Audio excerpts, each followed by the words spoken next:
Draksharamam temple ఉంది కదా, ఇప్పుడు మన ద్రాక్షారామం టెంపుల్లో ఉన్నాం.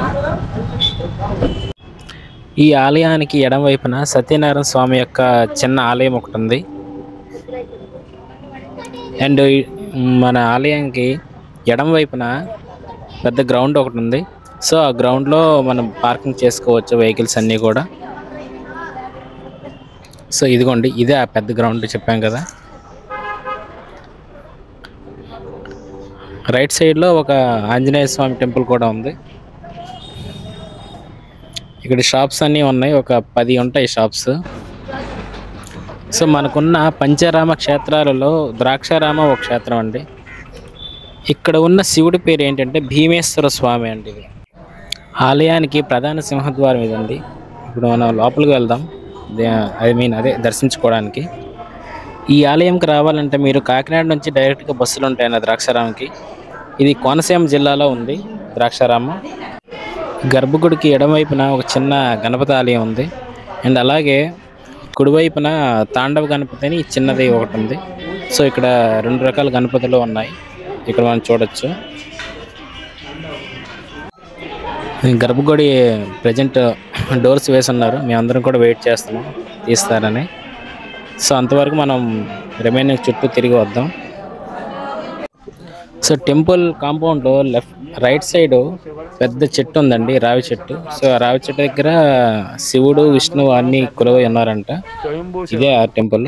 సో ఇదిగోండి చుట్టూ కూడా ఇలా విగ్రహాలన్నీ ఉన్నాయి. ఈ ఆలయంలో ఉన్న శాసనాలు 10వ శతాబ్దంలోని చాళుక్యరాజు భీముడి చేత నిర్మించబడ్డాయి.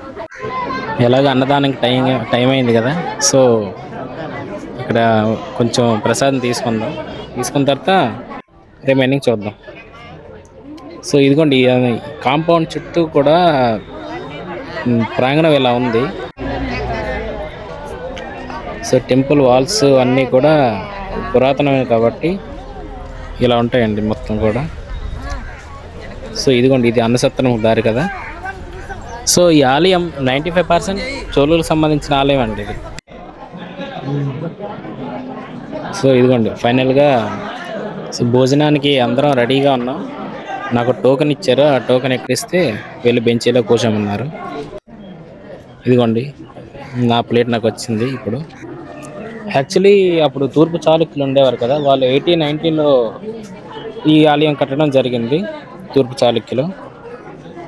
ఇప్పుడు మేము భోజనం చేస్తున్న ఈ మండపం ఒడిశాకు చెందిన గంగా మహాదేవి అప్పట్లో కట్టించారండి ఈ సభ మొత్తం. ఈ చిన్నది లాకేషన్ టెంపుల్ ఏంటంటే ఇది కాలభైరవ టెంపుల్ అండి ఇది. సో ఈ టెంపుల్ చుట్టూ 5 చిన్న లింగాలు అయితే ఉన్నాయి.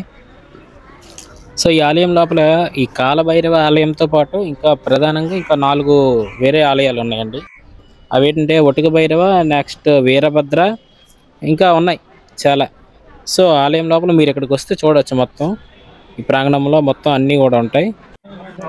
ఇక్కడ విజయదశమికి అండ్ శివరాత్రికి ఈ 2 రోజులు పెద్ద పండుగ అవుతుందండి ఇక్కడ. సో దర్శనం అయిపోయిన తర్వాత మనం బయటకు వచ్చేస్తాం కదా. సో అవుట్ గేట్ ఇదిగోండి ఇక్కడే ఉంది. సో ఈ ద్వారం గుండా మనం బయటకు రావచ్చు. ఇది దివీస్ ల్యాబ్ వాళ్ళు డొనేట్ చేసిన ప్యూరిఫై మిషనరీ అంటే, ఇది ప్యూరిఫై వాటర్ మిషనరీ. సో ఇక్కడ వాటర్ మనం తాగవచ్చు.